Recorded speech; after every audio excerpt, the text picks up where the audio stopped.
J'ai appris, oui, beaucoup de dialectes, forcément. Ça paraît comme ça très impressionnant, mais en fait, quand on fait de la linguistique, forcément, on apprend beaucoup de dialectes pour pouvoir justement apprendre les civilisations, les découvrir. Et donc, récemment, eh bien, j'ai fait un petit bilan, en quelque sorte, de mes 20 ans de travaux. 20 ans sur la vie quotidienne en Égypte, mais pas essentiellement, également dans le bassin méditerranéen.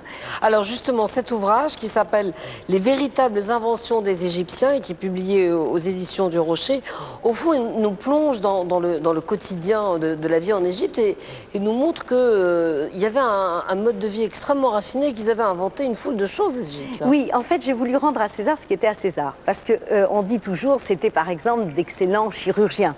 Mais finalement, on se rend compte qu'avant l'époque du 5e siècle, avant Jésus-Christ en Grèce, on n'a pas fait beaucoup quand même d'opérations. Mais en revanche, ils ont inventé beaucoup de choses au niveau du quotidien. Alors, ils ont inventé par exemple les bains moussants. Ils ont inventé les déodorants. Ils ont inventé les parfums. C'est pas une fiction d'imaginer Cléopâtre se baignant comme ça dans d'immenses baignoires, piscines entourées d'une foultitude de jeunes... Il y avait déjà des baignoires très tôt.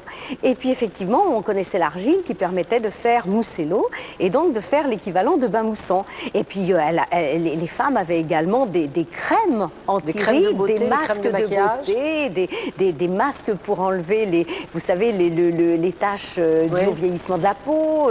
Elles se maquillaient, elles avaient du fard à paupières qu'on allait trouver grâce à la malachite dans le Sinaï. Elles avaient du rouge à lèvres parce qu'on allait donc choisir des roches près de Luxor qui permettaient d'avoir ce petit rouge là qui leur permettait de colorer leurs lèvres. Non, elles avaient le khôl qu'on connaît aujourd'hui, le khôl qui permet de souligner les yeux, qui a d'abord été employé justement pour les guérisons de piqûres de moustiques et qu'on utilise aujourd'hui essentiellement d'une manière esthétique.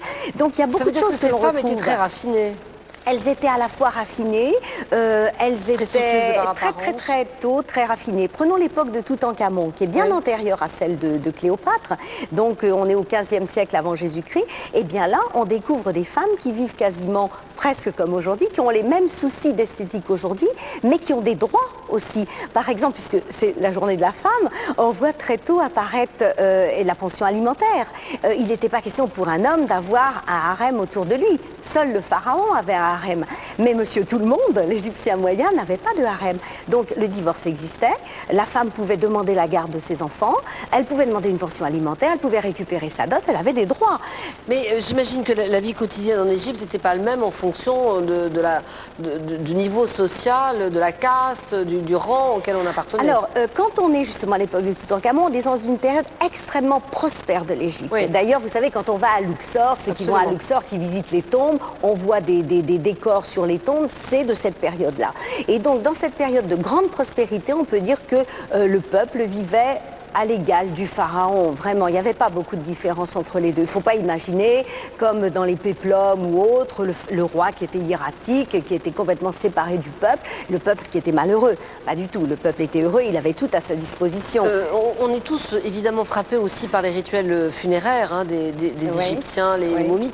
Ça aussi, c'est un signe de civilisation, le fait d'enterrer en tout cas ses morts, et eux considéraient que justement la mort n'existait pas.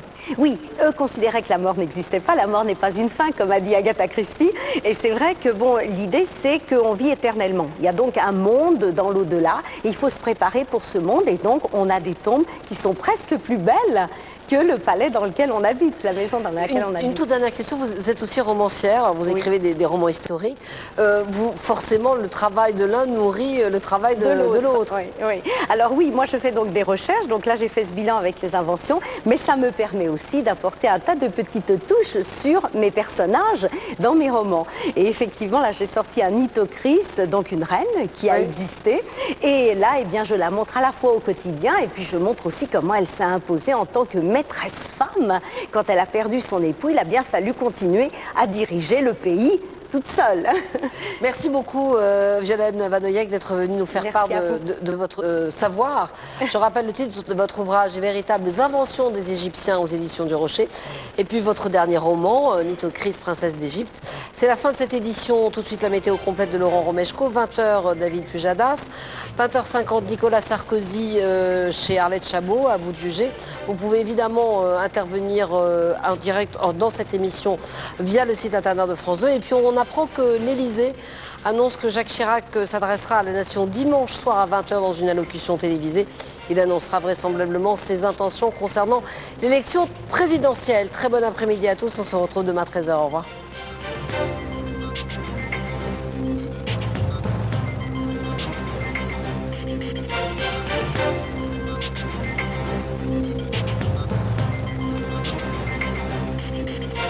On se pose la